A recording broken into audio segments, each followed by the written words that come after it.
नमस्कार, स्वागत है आप सभी का एनएफ न्यूज पर। मैं हूं आपके साथ रोहित। 2023 में उत्तराखंड के सिलक्यारा टनल से एक खबर आई जिसमें 41 मजदूर फंस गए। इसके बाद राज्य सरकार और केंद्र सरकार ने जिस तरीके से काम किया और 41 मजदूरों को बाहर निकाला, उसकी तारीफ हर किसी ने की। आज मुख्यमंत्री पुष्कर सिंह धामी सिलक्यारा टनल पहुंचे, अश्विनी वैष्णव भी पहुंचे, रेल मंत्री, और इस दौरान कार्यक्रमों में हिस्सा भी लिया और बाबा बौखनाथ के भी दर्शन किए। तो अब ये पूरे मामले पर 2023 में क्या कुछ हुआ और अब क्या कुछ हो रहा है, किस तरीके से तस्वीर बदली, किस तरीके से पीएम मोदी का संकल्प सीएम धामी और रेल मंत्री अश्विनी वैष्णव ने पूरा किया है, उस पर चर्चा करेंगे। अनुपम जी, देखिए, सबसे पहले तो पूरे उत्तराखंड के लोगों को इसकी बहुत बधाई। और आज जो टनल नंबर जो T8 और T8M है उसका ब्रेक थ्रू हुआ है। ब्रेक थ्रू का मतलब ये होता है कि टनल पूरा हो चुका है, मतलब इस पार से उस पार आप जा सकते हैं। और ये ऋषिकेश कर्णप्रयाग रेल परियोजना के लिए एक वरदान साबित हो रहा है, क्योंकि मतलब सर्दियों के मौसम में बिल्कुल एक कनेक्शन जो कट जाता था, उस पर एक बहुत बड़ी राहत अब मिलने जा रही है लोगों को। दूसरी चीज है कि आपने बताया कि 2023 की घटना जिसमें 41 मजदूर 17 दिन तक फंसे थे, जिनके पास खाना नहीं था, जिनके पास पीने का पर्याप्त पानी नहीं था। लेकिन आप एक बात बताइए कि क्या इस हिंदुस्तान में ऐसा कोई भी प्रोजेक्ट इससे पहले आपने कभी देखा कि 41 मजदूर इतने दिनों तक फंसे रहे और जिंदा रह जाएं?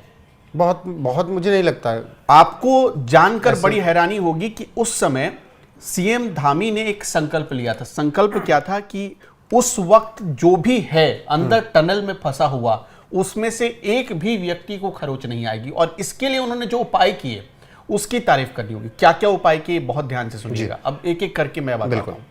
सबसे पहले सोचिए, टनल में सुरंग करके, मतलब सुराख करके वहां पर वॉकी टॉकी भेजा गया।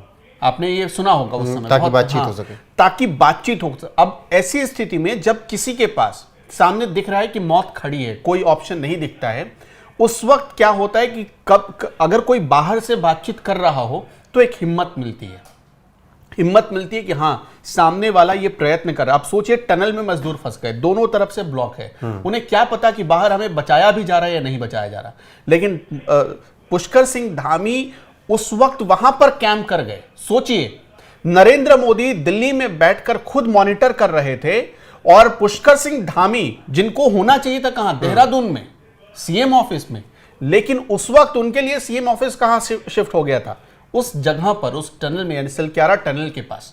आप देखिए, अधिकारियों के साथ, पुरानी तस्वीर निकालिए, अधिकारियों के साथ हफ्ते भर से ज्यादा दिन तक उन्होंने वहां पर कैंप किया। बिल्कुल, ये मेरे ख्याल में किसी भी रेस्क्यू ऑपरेशन का सबसे बड़ा प्लस पॉइंट था। आज इंडिया में बहुत बड़े बड़े रेस्क्यू ऑपरेशन हुए, लेकिन आप बताइए कि किसी रेस्क्यू ऑपरेशन में आपने सुना हो कि कोई मुख्यमंत्री जाकर खुद कैंप कर रहा हो और प्रधानमंत्री मॉनिटर कर रहे हैं। हाँ, और प्रधानमंत्री को डेली सुबह और शाम रिपोर्ट जा रही हो कि क्या हुआ, कैसे बचा, बचाने की प्रक्रिया कहां तक चली। अब सुनिए, सबसे पहले जो टनल में सुराख हुआ, उससे वॉकी टॉकी भेजा गया, रोशनी भेजी गई। आपने ये भी सुना, रोशनी भेजी गई। तो वो रोशनी सिर्फ रोशनी भर नहीं थी, वो एक जिंदगी की रोशनी। बिल्कुल। उसके बाद पानी पहुंचाया गया और उन 17 दिनों में उन 41 मजदूरों के लिए आपस में कोऑर्डिनेशन का भी एक अद्भुत चैप्टर पढ़ने और हिंदुस्तान को समझने का मौका मिला। उन 41 लोगों ने कैसे एक दूसरे का सपोर्ट किया। जब वो बाहर निकले, वो बता रहे थे, तो सच पूछिए, उनके बचने की चीज, यानी ये पूरी प्रक्रिया जितना हैरान करने वाली थी, जितना रोंगटे खड़े करने वाली थी, उतना ही एक अद्भुत लेसन था कि विपरीत परिस्थितियों में आप कैसे बच सकते हैं।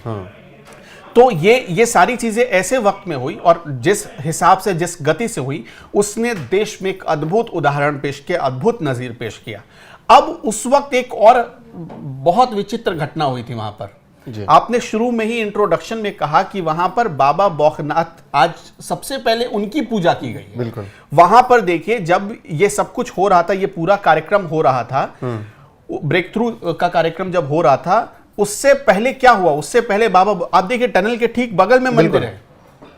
आपको जब ये सब हादसा हुआ, लोग परेशान हो गए। उस वक्त परेशानी का एक कालम और था, बाहर से वैज्ञानिक मंगाए गए थे जो टनल में सुराख करने के लिए कोशिश कर रहे थे, सुराख करने के करीब पहुंच जाते, लेकिन जो सुराख करने वाली ड्रिल मशीन होती थी वो टूट जाती थी। अब वैज्ञानिक परेशान थे कि सबसे जो एडवांस सिस्टम है उनके पास, वो तक अमेरिका, यूएस से और ब्रिटेन से मंगवा लिया गया। एक और जगह है, मैं जहां भूल रहा हूं, उस जगह से, वहां से मंगवाया गया। अब वो 3 के 3 देशों से मंगवाए गए सिस्टम वहां पर फेल हो गए, वहां पर कुछ काम नहीं कर रहा था। फिर बाहर से एक वैज्ञानिक आए थे, एक इंजीनियर आए थे, उन्होंने अचानक जब सारी चीजें समझी, देखी, और समझने के बाद पुष्कर सिंह धामी वहां पर मौजूद थे, खुद मुख्यमंत्री मौजूद, उनके जहन में आई ये बात कि अच्छा, तब उन्होंने कहा कि नहीं, बाबा बौखनाथ का मंदिर टूटा है, पहले स्थापित। फिर सबसे पहले उन्होंने वहां पर कलश रखा, उन्हें प्रणाम किया, वहां पर माफी मांगी गई, और माफी मांगने के ठीक 24 घंटे के भीतर एक चमत्कार हुआ। जो ड्रिल मशीन टूट जाती थी जिस जगह पर, उस ड्रिल मशीन से सुराख हुआ, तब वॉकी टॉकी पहुंचाई गई, तब पानी पहुंचाया गया, और तब जाकर वो टनल से 17 दिनों की मेहनत के बाद 17वें दिन निकाले गए बिल्कुल मजदूर। 2023 के बाद अब जो तस्वीरें हम लोग देख रहे हैं, आज वो तस्वीरें बहुत बदली हुई, आज की बहुत सुखद तस्वीरें दिख रही हैं। ऐसा लग रहा है कि यहाँ कुछ हुआ नहीं था। ये कितना असंभव था जो आज की तस्वीरें दिख रही हैं, इसे पूरा कर पाना। देखिए, ये आज की तस्वीर जो साफ तौर पर बता रही है कि विज्ञान आज तभी आगे बढ़ सकता है जब हम धर्म और अध्यात्म को अपने साथ लेकर चलें। मतलब विज्ञान और अध्यात्म दोनों का ये कोऑर्डिनेशन है, विज्ञान और धर्म दोनों का कोऑर्डिनेशन है ये। हिंदुस्तान में बहुत सारे लोग ये कहेंगे कि हो सकता है अंधविश्वास, ये हो सकता है कुछ, लेकिन उस वक्त तो बड़े बड़े वैज्ञानिक वहां माथा टेक रहे थे बिल्कुल, और आज वही वैज्ञानिक फिर से माथा टेक रहे हैं। तो ये क्या सबूत देता है? ये भारत में बहुत सारे ऐसे उदाहरण रहे हैं। कहा ये जाता है, देखिए, हम लोग मैं खुद बिहार से आता हूं, बिहार के इलाके में एक बहुत प्रसिद्ध चीज कही जाती है कि जब भी कोई बड़ा पुल बनता है, जब भी कोई बड़ा इंफ्रास्ट्रक्चर तैयार होता है, वहां पर विशिष्ट पूजा की जाती है। उस पूजा में अगर कोई व्यवधान या कोई भी खंडन हुआ तो आपके उस इंफ्रास्ट्रक्चर को तैयार करने में बहुत सारी बाधाएं आने वाली हैं। लोग इसे पहले से समझ जाते हैं। बहुत बार हुआ है ये। इसलिए अच्छा, आप देखेंगे कि एक और आपको उदाहरण बताता हूं, इससे जुड़ा हुआ, थोड़ा इससे हम भटक रहे हैं, लेकिन आपको एग्जाम्पल के तौर पर 1 मिनट में समझाता हूं। याद है जब भारत में राफेल आ रहा था? अब आप समझ गए होंगे मैं क्या कहना चाहता हूं। राफेल की पूजा की थी राजनाथ सिंह ने, वहां नींबू मिर्ची लगाया गया था।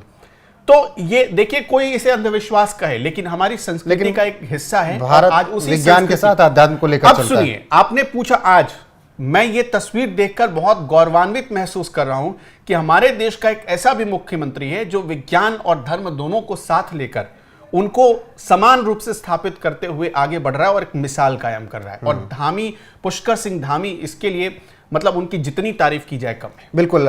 पुष्कर सिंह धामी ने क्या कुछ बयान दिया है, वो सुना देते हैं। और आज श्री नरेंद्र मोदी जी का धन्यवाद लगातार आज चारधाम ऑल वेदर रोडों के साथ साथ इस यात्रा को और सरल बनाने के लिए और सुगम बनाने के लिए और सुविधाजनक बनाने के लिए और लंबी दूरी को कम समय में तय हो, लंबी दूरी कम हो, उसके लिए अनेक प्रयास आज उत्तराखंड के अंदर किए जा रहे हैं। चाहे वो चारधाम ऑल वेदर रोडों में भारतमाला श्रृंखला के एक पुल से दूसरे तरफ कनेक्टिविटी को जोड़ना हो, उसी क्रम में आज सिलक्यारा टनल का ब्रेक थ्रू हो गया है। और इस टनल के पूरी तरह से बन जाने के बाद, ब्रेक थ्रू हो जाने के बाद जल्दी ही ये रास्ता आम लोगों के लिए खोल दिया जाएगा, जिससे चारधाम ऑल वेदर रोड पर जाने वाले सभी तीर्थयात्रियों को हमारे धामों के दर्शन करने के जो समय 1.5 घंटे से ज़्यादा का समय जो लगता था, घूम के आना पड़ता था, इस टनल के बनने से वो रास्ता मात्र 4 या 5 मिनट बहुत कुछ बदलेगा। और एक बहुत अहम बात उन्होंने कही है कि 1.5 घंटे का सफर सिर्फ 5 मिनट में पूरा होगा। पहाड़ों पे, आप कभी पहाड़ों पर गए? उत्तराखंड के पहाड़ों पर खास तौर पर आप घूम के वहीं पर पहुंच जाते हैं घंटे बाद। मतलब आपको छोटी सी दूरी तय करने के लिए कितना लंबा सफर तय करना पड़ता है। अब जो आप 1.5 घंटे लगाते थे, जाम में फंसते थे, उन सब से निजात मिल गई और सिर्फ 5 मिनट में आप वो सफर पूरा कर पाएंगे। गंगोत्री यमुनोत्री को जोड़ने के लिए एक अद्भुत टनल है ये। और तस्वीरें दिख रही हैं जिस तरीके से, और ये जो विज़न था एक प्रधानमंत्री का, जो विज़न था सीएम धामी का, अश्विनी वैष्णव का, जो संकल्प पीएम मोदी ने लिया था उसे पूरा भी कर दिया गया है। और आज इस कार्यक्रम की जो तस्वीरें आपने देखी उस पर हम लोगों ने चर्चा भी की। 2023 से लेकर 2025 तक में कैसे पूरी तस्वीर और या यूँ कहें कि पूरी तकदीर उधर इलाके की बदल कर रखी सीएम धामी ने, वो काबिल तारीफ है। फिलहाल बने रहिए हमारे साथ और इस चर्चा पर आपकी राय क्या है कमेंट में जरूर बताइएगा। नमस्कार।